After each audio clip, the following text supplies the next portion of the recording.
Last lecture of the fall series of the Stepping Stones in the Development of Modern Physical Thought. So we do have 5 more lectures in the spring. Julius has graciously agreed to come back and do those for us.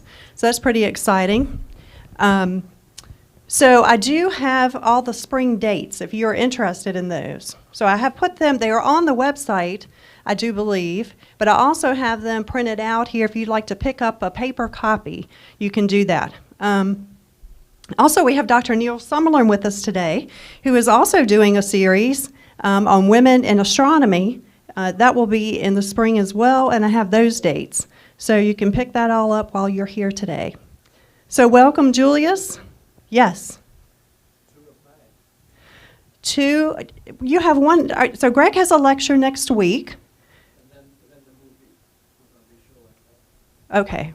I'm gonna talk about your lecture real quick, then I'm gonna let you talk about the movie. Okay, so quickly, I just want to mention that next week we do have a lecture with Dr. Greg Haugen, our own WC resident, and it is, well, planting 1 trillion trees, save the world. So is that Tuesday next week, Greg? Okay, Tuesday afternoon in here at 2 o'clock. And so there's also, the Earth Cares group is going to offer a movie called The Canary. Okay, and that is, tell me the date, Greg. December the 5th. 7 o'clock. Okay, all right, great. December 5th, 7 o'clock. Anything else I need to announce while I'm up here with the microphone? No? All right, well, I hope everyone has a happy Thanksgiving and enjoy your time with your family or here with your WC family and the good food and all of that. So, Julius, you're on. Thank you, Susan. I'm amazed that there are so many people here. In our last several lectures, we've talked about Newton and his understanding of mechanics, motion, the fact that Madame de Châtelet, in her translation, took things that were implicit in Newton's Principia and made them explicit, and in particular, the concept of energy. It's a word we all use, but it has a technical meaning in physics and science. And she determined or distinguished between 2 kinds of mechanical energy. One is energy that something has because it's moving. She called it kinetic energy. The other was that energy that something has because of the way it's configured or where it is. If I hold this clicker in my hand, it's not moving, but it has the potential to fall if I let it go. And that form of energy is called potential energy. Now those were mechanical. And then last time we talked about Benjamin Franklin and the very early studies of electric charge and the naming of those things. And we talked a little bit about the form of energy that we call heat in the early pioneering work done by Benjamin Thompson. Today we're going to move to talking about electricity and magnetism as a form of energy and how we begin to understand what's going on there. So in particular, magnetism has been a very ancient part of human existence and knowledge. As far back as 600 BCE, we find mention of lodestones in the work of the Greek philosopher Thales of Miletus. And early lodestone found in the Greek region of Magnesia in Anatolia is where the modern name magnet came from. In early Chinese literature, you find mentions of lodestone in 400 BCE in the Book of the Devil Valley Master. So it's been known and used by mariners for a long time without understanding fully what is going on. In 1600, the English scientist William Gilbert was the first to investigate magnetism using a scientific approach. He did a lot of experiments with his model of the Earth, which he called the Terrella, and concluded that the center of the earth had to be made of iron, and that iron was in fact a large magnet, and that's the reason that compasses interacted as they do, pointing towards the north pole of that magnet. Long before then, it was known that magnets had two poles, the north pole, which pointed in the geographic north, and a south pole. It pointed in the geographic north if you let it move freely. Curiously, in order to point towards the geographic north, the magnet that Gilbert imagined buried in the center of the earth had to have a south magnetic pole at the north pole. Does that make sense? Because north and south attract each other, like poles repel each other. And if you've ever had the opportunity to play with magnets, you know how that works. Now, I'm always surprised when I teach freshmen how few people have ever actually experienced magnets. So normally I carry magnets in my pocket and pass them around so they can get a sense of what I'm talking about. That's one of the problems with doing a talk like this. I don't have my toys with me, so I have to do things the hard way. Anyway, at the beginning of the 19th century, the relationship between electricity and magnetism was not understood or known. And that's sort of the place where we begin. We'll begin with this structure. We mentioned it last time. Our friend, the very generous Count Rumford, endowed the Royal Institution of London. And in this picture, it's actually called the Royal Institution of Great Britain. And that's still its headquarters in London today. This is in a period briefly of Dickensian London. Very interesting place to live and work. Very different for the different strata of society. The subject of the talk today, Michael Faraday, was born in what is now a part of South London, a little country village named Newington Butts. It's a curious name. But a little bit of research indicates that Butt was an archery field. That's one possible origin of his name. The actual origin isn't known. His father was a blacksmith, and like a lot of people, had migrated from the north of England to look for work. His mother was a country woman who Faraday described as a woman of great calm and wisdom who supported her son emotionally through a difficult childhood. Faraday was apparently bullied heavily at the church school where he got his little bit of formal education, and she removed him from that setting. Their father was often ill and incapable of working steadily, and Faraday recalled being given one loaf of bread that had to last for a week. The family belonged to a small Christian sect called the Sandemanians.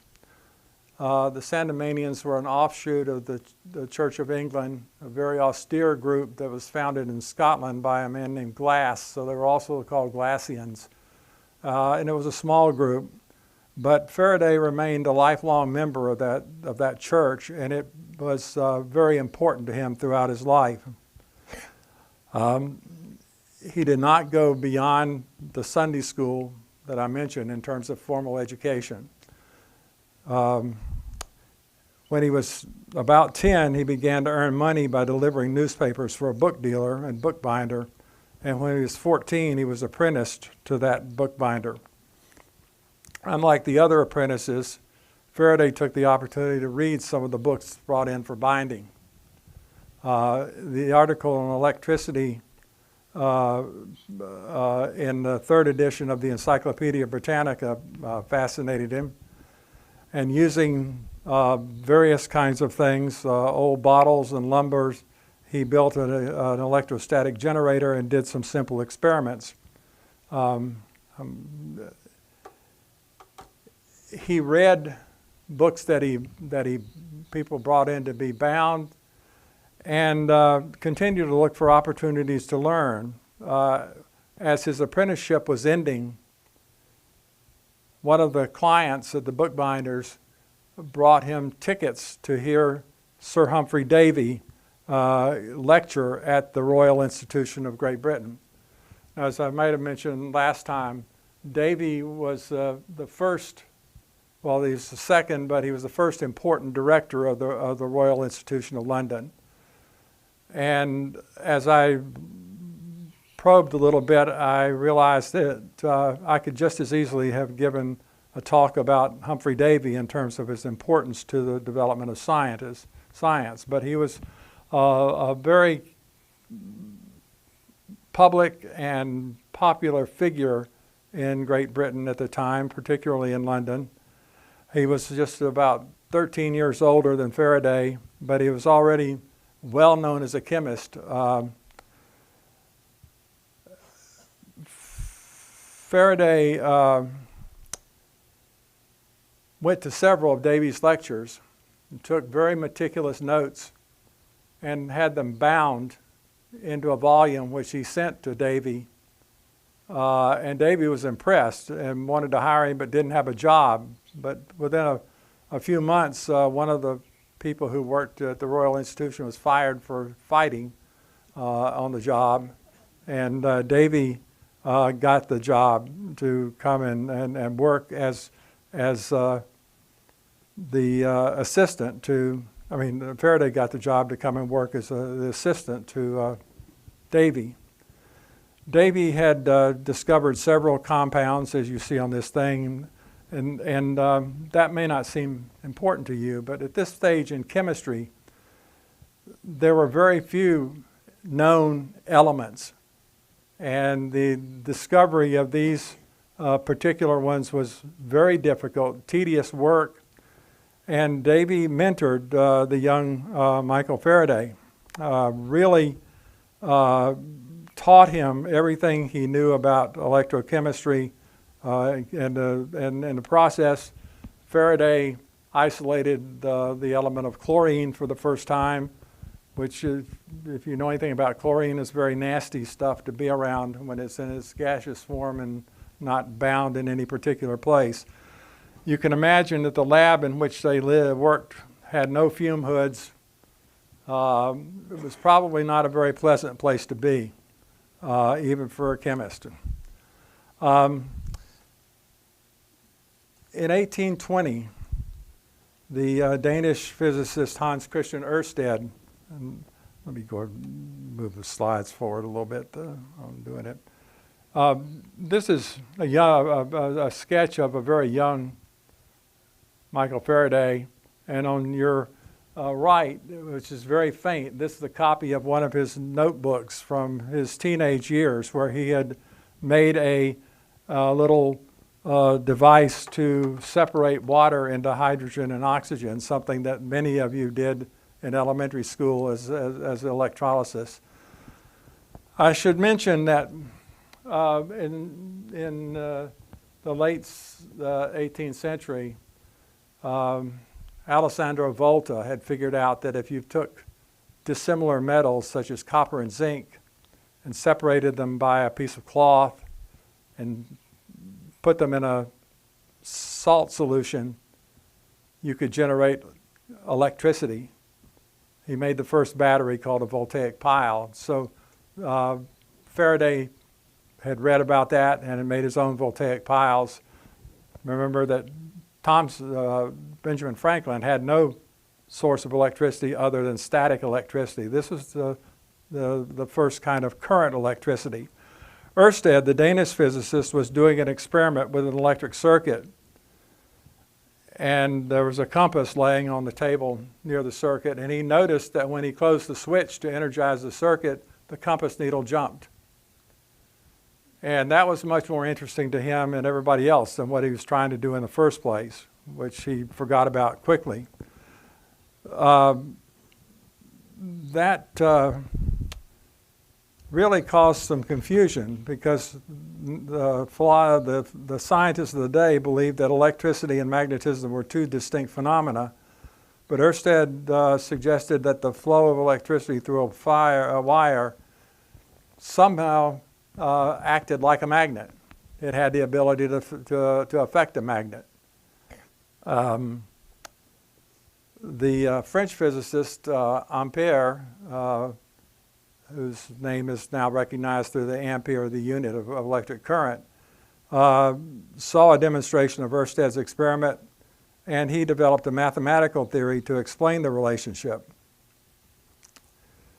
Not too long after he began to work at the Royal Institution, he had assignments in the kind of thing that Davy was doing, but he also had some free time to create his own lab. And he was asked to write a historical account of electromagnetism, at that point a field that was only 2 years old. And Faraday, that was sort of an interesting choice on the part of the journal that asked him to write the article, because he was inexperienced compared to his mentor. But maybe Davy didn't have time to do it. He had a full plate of both administrative and scientific duties at the institution. So Faraday, who was at heart a true experimental scientist, decided that if he was going to write a thorough account, he had to recreate the experiments that had been done. So he recreated Ørsted's experiment and tried to follow Ampere's theoretical reasoning.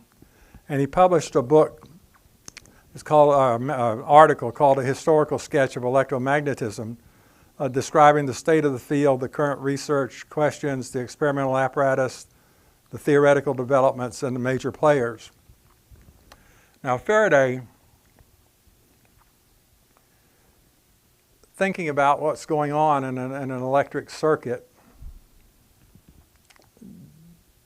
did not like the analogy that was being used to water. The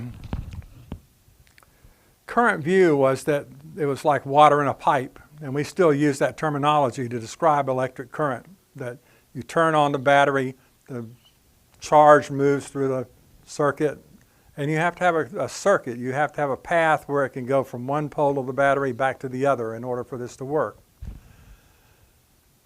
Faraday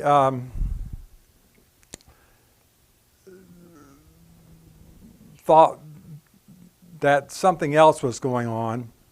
Instead of running through the wires like water through pipes, he thought of electricity as vibrations resulting from tension between the conducting materials. And this thought kept him experimenting.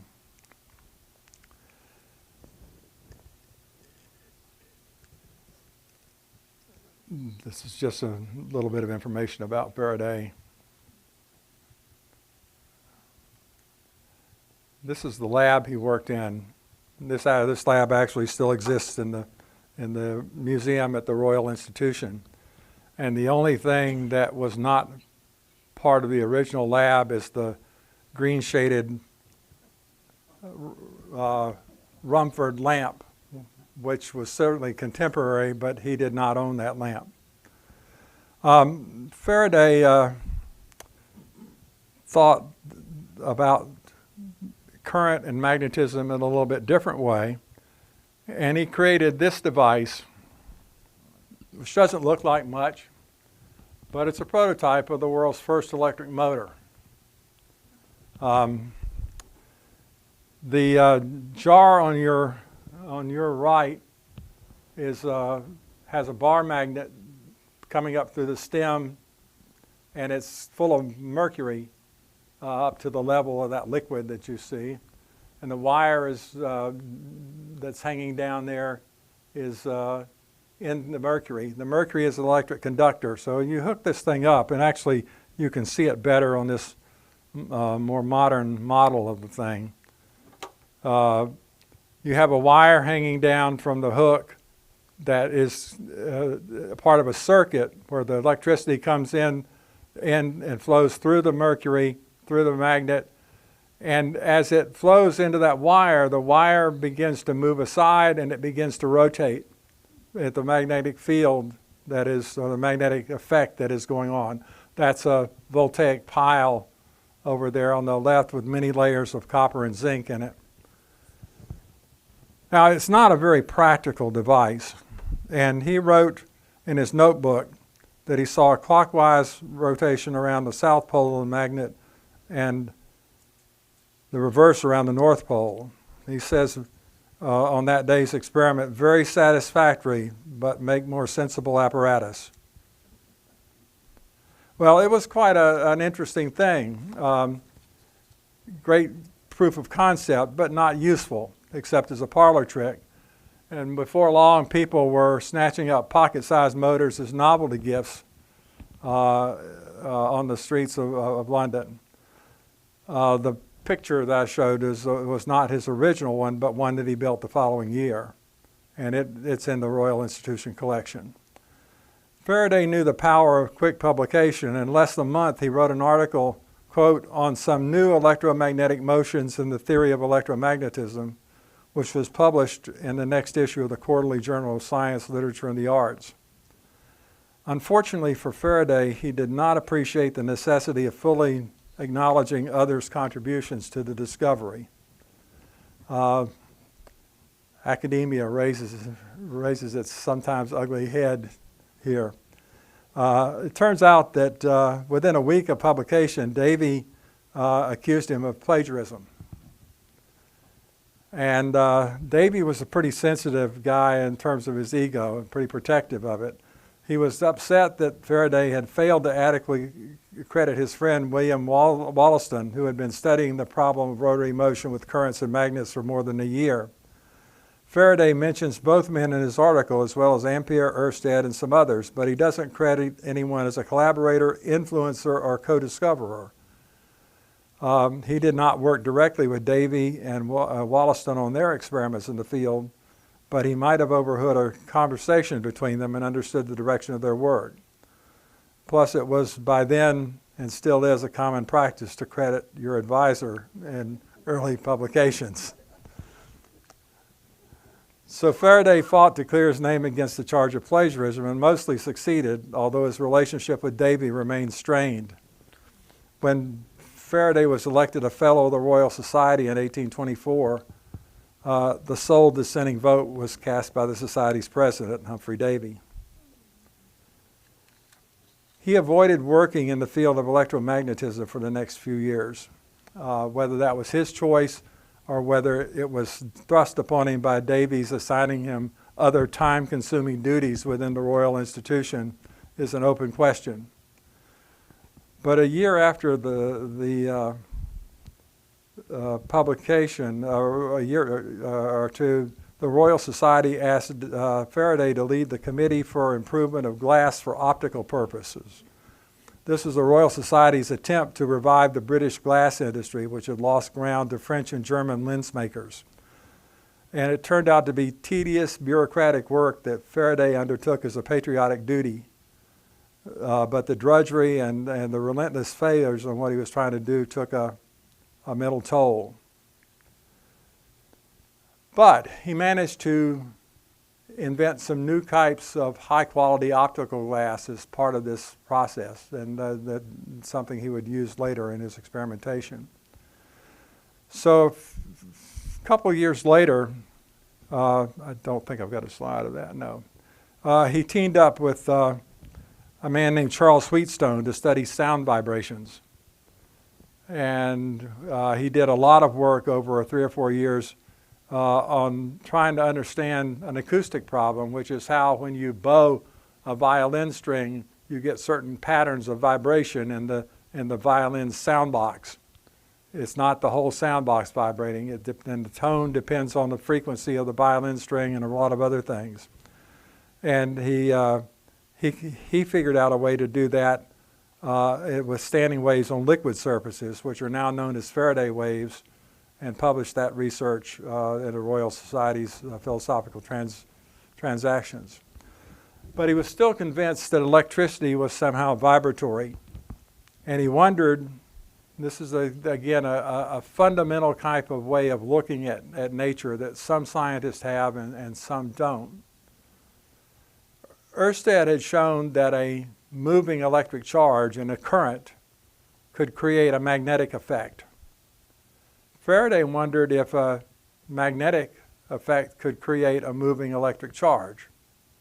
That is, can you generate electricity by changing something about a magnet? One of the things he did was something that, this is again a thing I would just pull off the shelf in the physics lab to do, is took a coil of wire, which you see in these two views, and a bar magnet, which is also visible in both views, and hook it up to a device which detects electric currents. And he noticed that when he pushed that bar magnet in, he got a jump in the indicating the presence of electric current. And he pulled it out, he got a jump in the opposite direction, indicating the direction of electric current. So this thing, this very, very simple device, allowed him to confirm that it was possible to generate electricity from a moving magnet. And a magnet is moving, I mean, relative to the conductor that it's near. That led to an even more famous experiment. This is, again, from the collection at the Royal Institution. This is a ring of wire. This is now, we're up to about 1831. And in his notebook, he talks about the details of this. It's an iron ring, just a piece of iron, and he wrapped one side of the ring with copper wire, 3 lengths that were each about 24 feet long. The other side he wrapped with about 60 feet of insulated copper wire. So you've got 2 kinds of wire, 2 different sets of windings sort of wrapped around each other in this thing. He just makes note of what he did in his notebook. But modern people who have tried to replicate this particular experiment indicate it takes about 10 days to wind these things right. So it's more than just something you sit down and do in an afternoon. He then began to pass electric current through one set of windings and watch the effects on a magnetic needle a short distance away. And he noticed that he was able to create an electric current from one set of wires to the other. In other words, changing the magnetic effect of one coil of wire created current in the other. This was the world's first actual electric transformer. A major discovery. He continued experimenting throughout the next several years, and in the fall of 1831, he attempted to determine just how that, what he called an induced current, that the word terms induction, was produced. If I went back, I should have pointed out when you had a picture of the lab, there was a table sitting there with the lamp and stuff under it. But underneath that table, you could see this coil, big coil of wire that in the form of a circle. And on the table, there are 2 pieces of iron that were the 2 poles of a very large electromagnet that he had constructed in that lab. He tried to create, tried to understand what was going on. And this, just one more slide with this one. Going on, this is the sort of the detail of the windings and the kind of wire he was using. It is just insulated copper wire, but I'm not sure what it was insulated with, some kind of fabric, I suspect, at that point in history.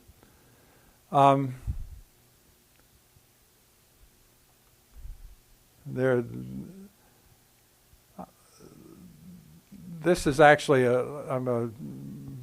since it's here, let me just break away. That's a piece of high-quality optical glass on top of the coils of an electromagnet. This is a medium-sized electromagnet. And he found out that when he's shown polarized light, and that means light that is vibrating in a particular way, through this crystal, when there was a magnetic field or magnetic effect going on, the polarization plane rotated. In other words, there is a magnetic effect on light.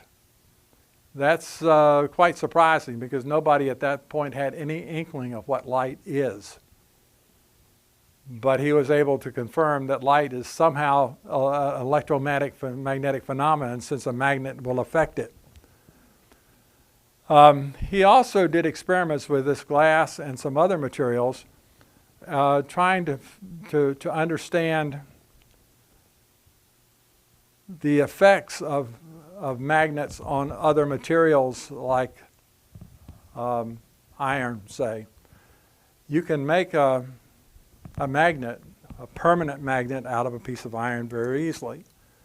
You can make a permanent magnet out of many materials, but you cannot make a permanent magnet out of a piece of copper. What's the difference? They're both electrical conductors. They have very similar properties. You can't make a magnet out of silver or gold. Well, in the process of his research, he found that there were 3 different classes of materials that you could identify. The materials that behaved like iron are now called ferromagnetic materials. Ferrous is the Latin word for iron, ferrum. They had the ability of actually enhancing the magnetic effect that creates them.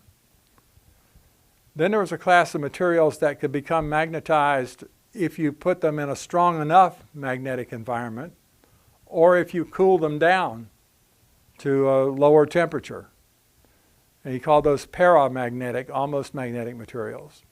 And then there was a very large class of materials that actually resisted being magnetized. The actual ordering of whatever's going on inside the material fights the magnetic effect that's trying to create.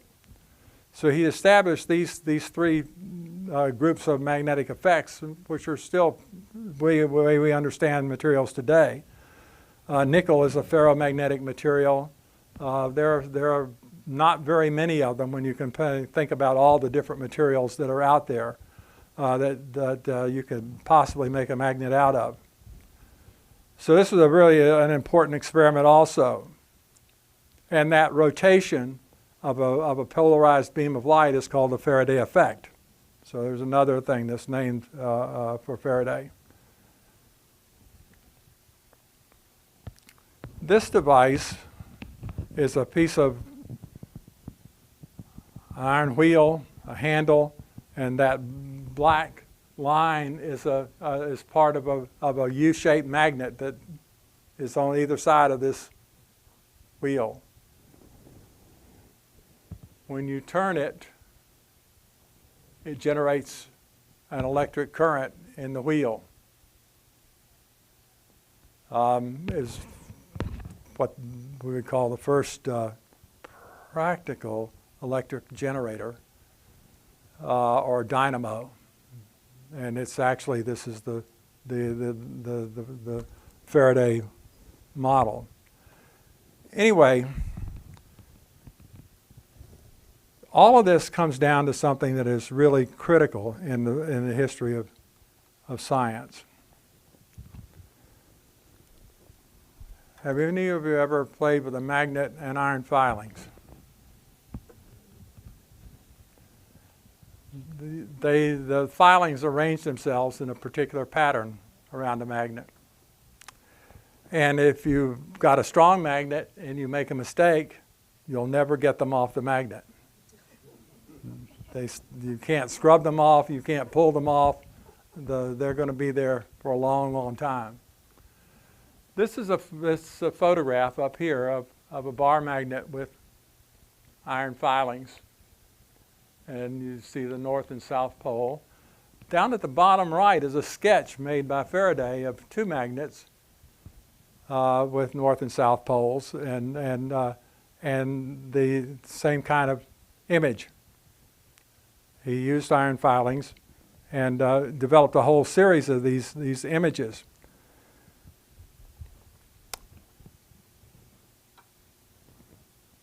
And you can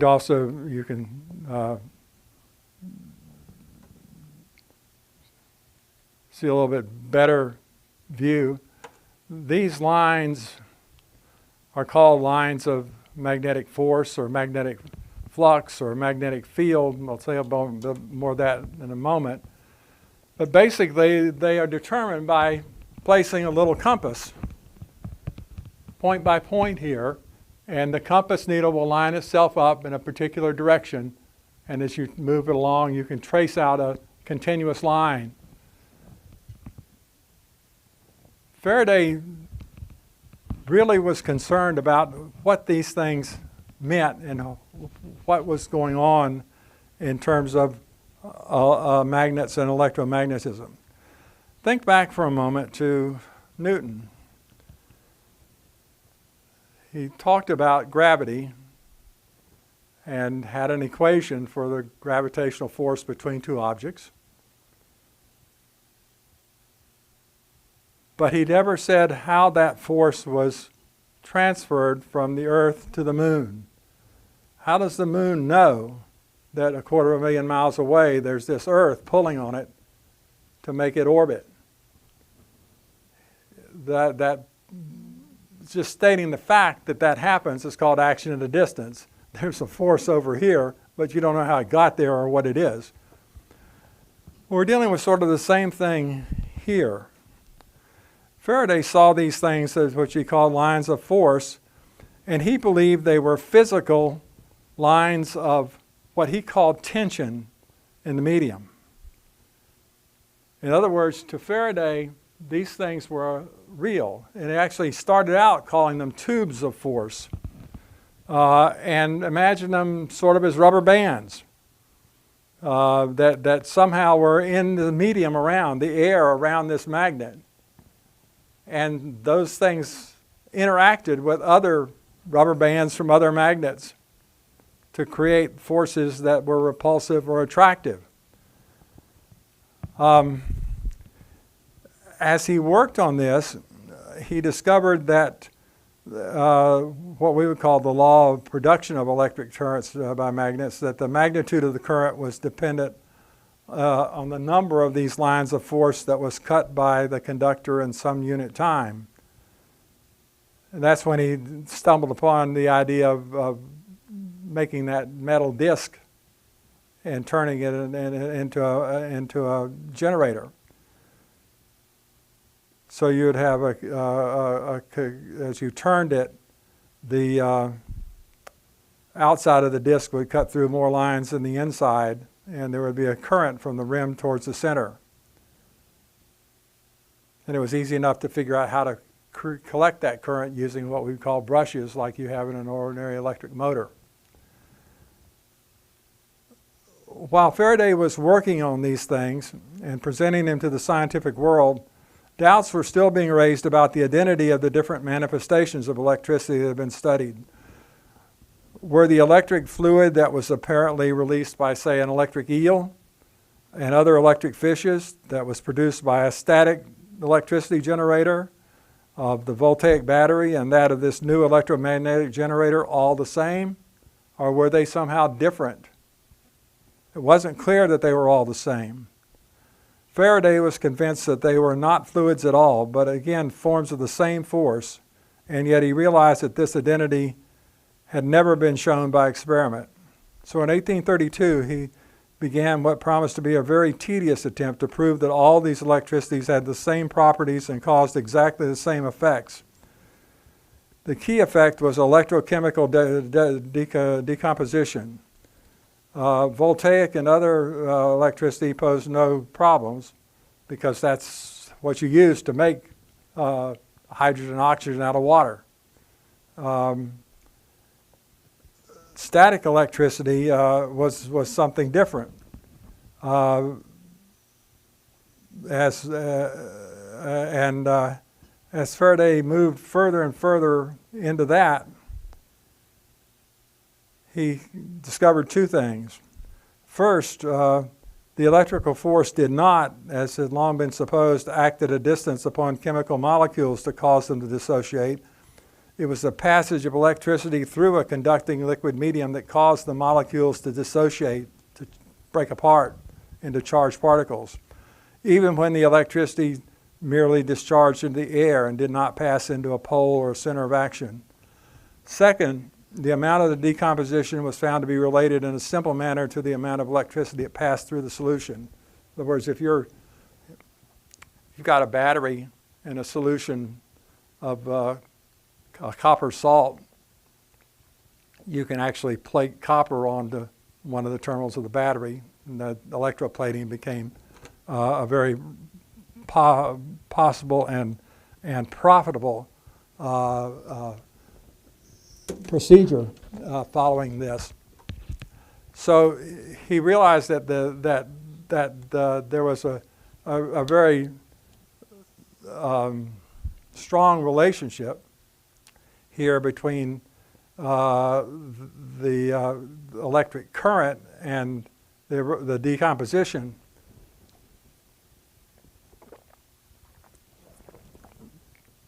And this is essentially a new theory of electrochemistry. The electric force through the molecules, according to Faraday, into a state of what he called tension. The amount of electricity that passed was related to the chemical behavior of the substances in the solution, and they led to something that again are known as Faraday's laws of electrodeposition. How much you get deposited on an electrode depends on the amount of electricity that you pass through it, through the cell. Twice as much electricity, you get twice as much silver on the silver plate. And the quantities of different elements deposited by a different amount of electricity are related in proportion to their chemical equivalent weights. So by 1839, Faraday was able to bring forth a new and general theory of electrical action. Electricity for him, whatever it was, caused tensions to be created in matter. And when these tensions were rapidly relieved, i.e. when they could not take much strain before snapping back, thinking about these rubber bands, then what occurred was a rapid repetition of some kind of cyclical buildup, breakdown, and buildup of tension that, like a wave, was passed along a substance. The substances that would take that wave are called conductors. Now, I don't want to go much further into this because it's not quite right. But even today, if you looked at an older physics text, you would see the term tension sometimes used for electric voltage, what we call voltage. It's an old term and it relates back to Faraday. So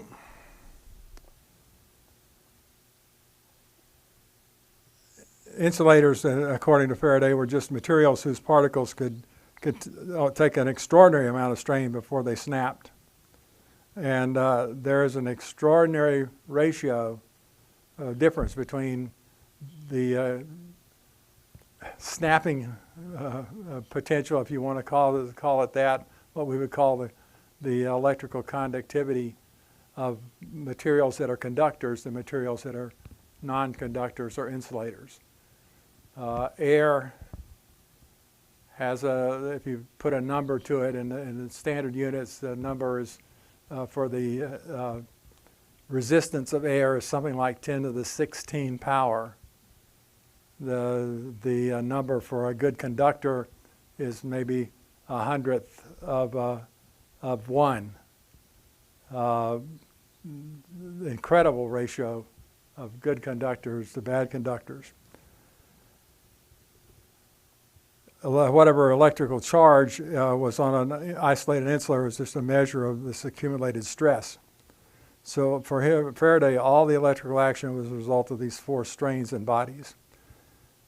Now, let's back off for just a minute and think about this in a more general way. When you look at these pictures, you're looking at sketches of what is another way of thinking about the interaction between 2 objects. these magnets, any magnet, does something to the space around it.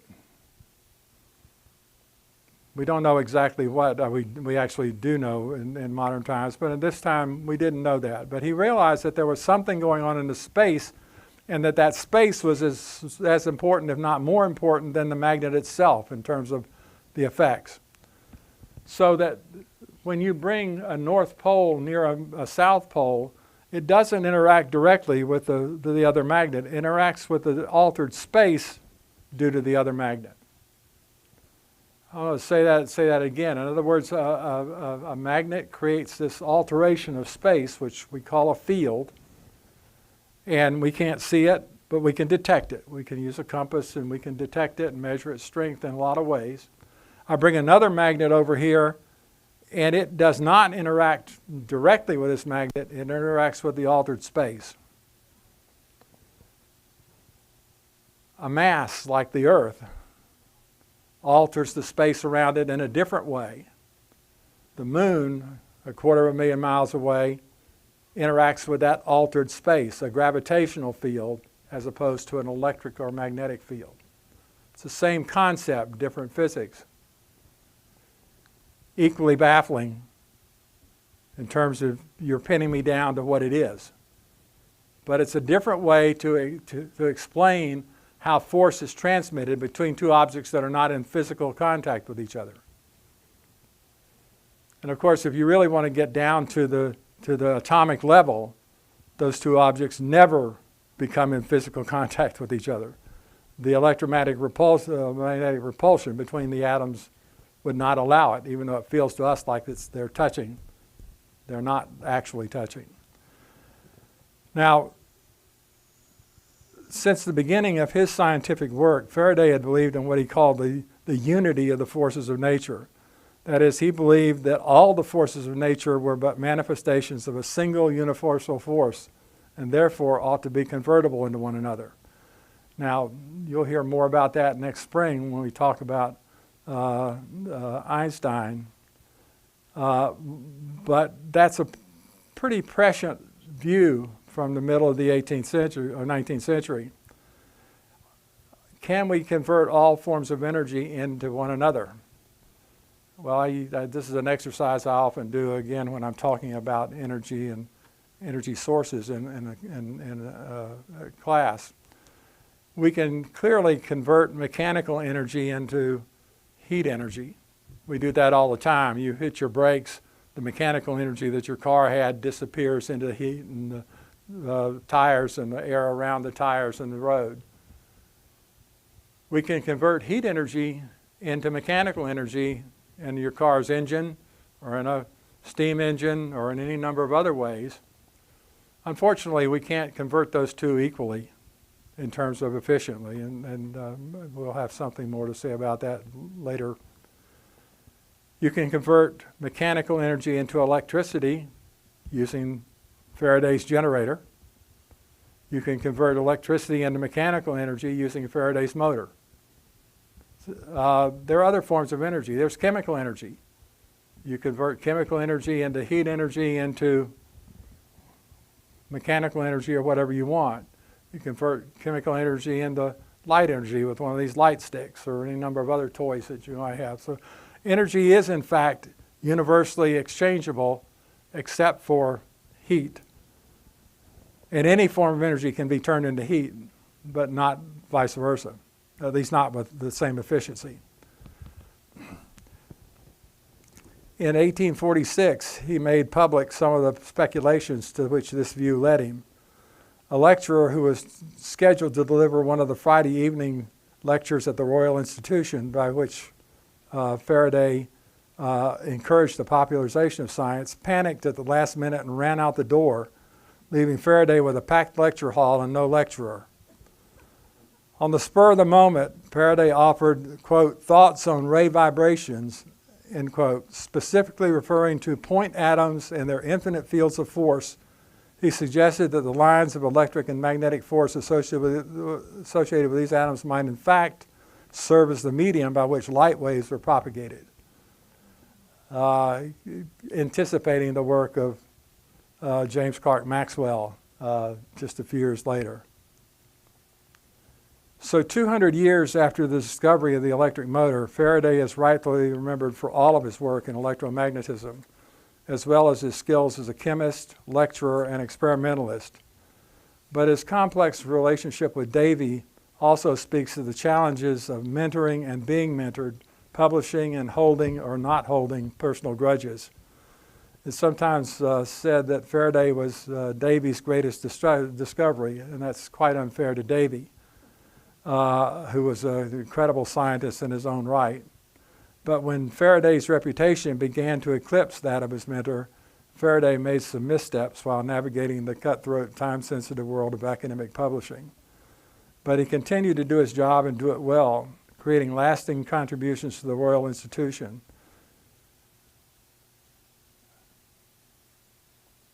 He was pretty good for a self-made man with a shaky grasp of mathematics.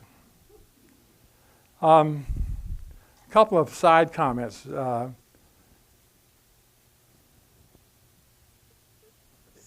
He was a very humble person, despite his understanding and the need to publish and all of that. He was a very active member of his church until his death. He was offered a knighthood by Queen Victoria, and he turned it down because he didn't think that that was something that he should do as a religious person.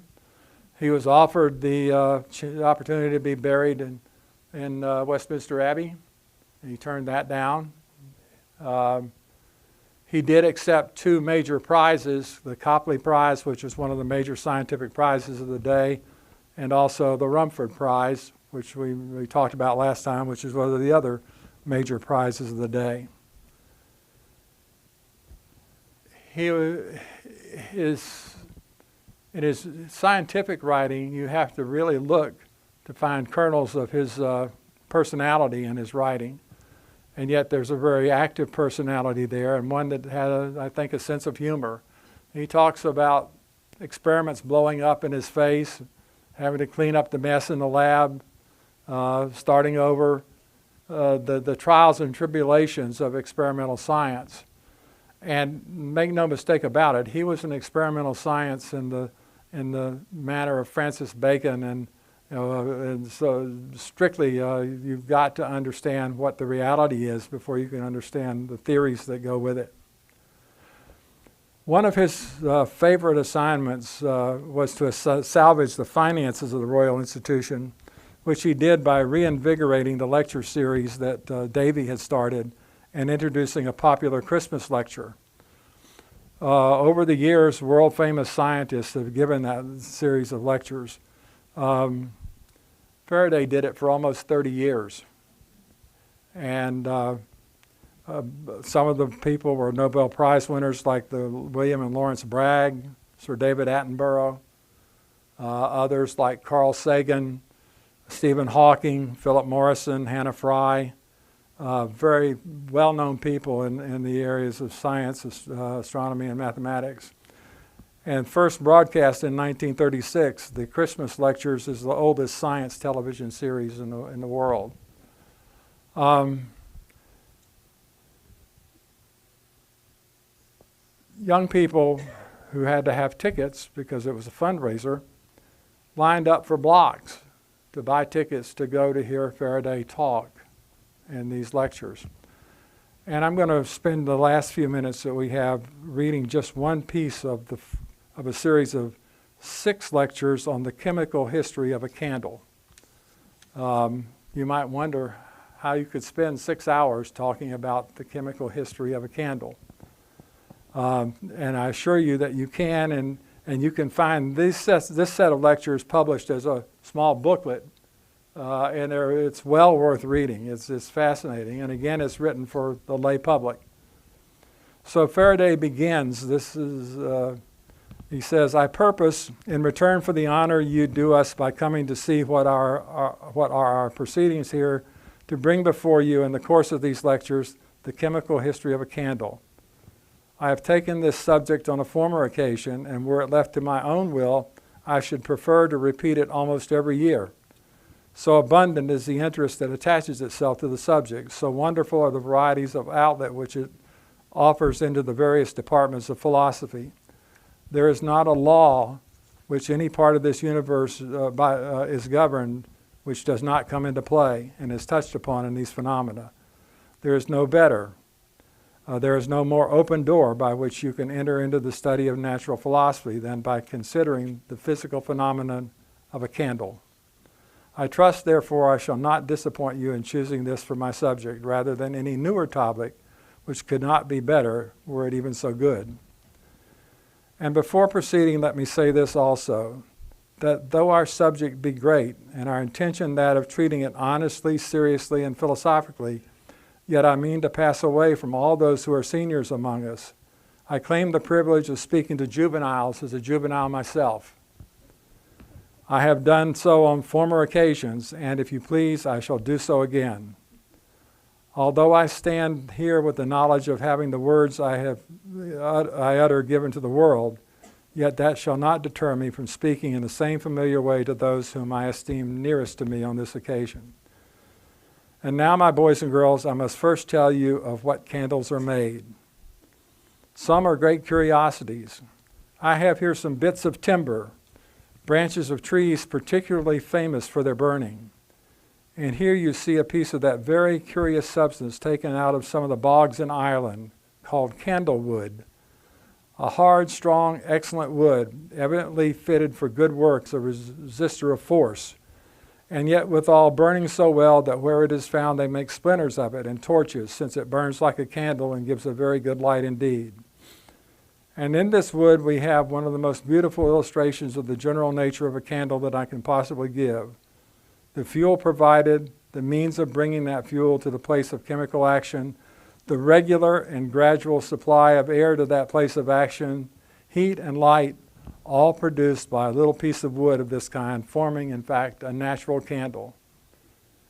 Now, as to the light of the candle, we will light one or two and set them at work in their performance of their proper functions. You observe a candle is a very different thing from a lamp.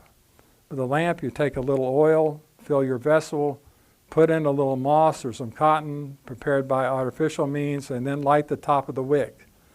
When the flame runs down the cotton to the oil, it gets extinguished, but it goes on burning in the part above. Now I have no doubt you will ask, how is it that the oil, which will not burn of itself, gets up to the top of the cotton where it will burn? We shall presently examine that, but there is a much more wonderful thing about the burning of a candle than this. You have here a solid substance with no vessel to contain it, and how is it that this solid substance can get up to the place where the flame is? How is it that this solid gets there, it not being a fluid? Or when it is made a fluid, how is it then that it keeps together? That is the wonderful thing about a candle.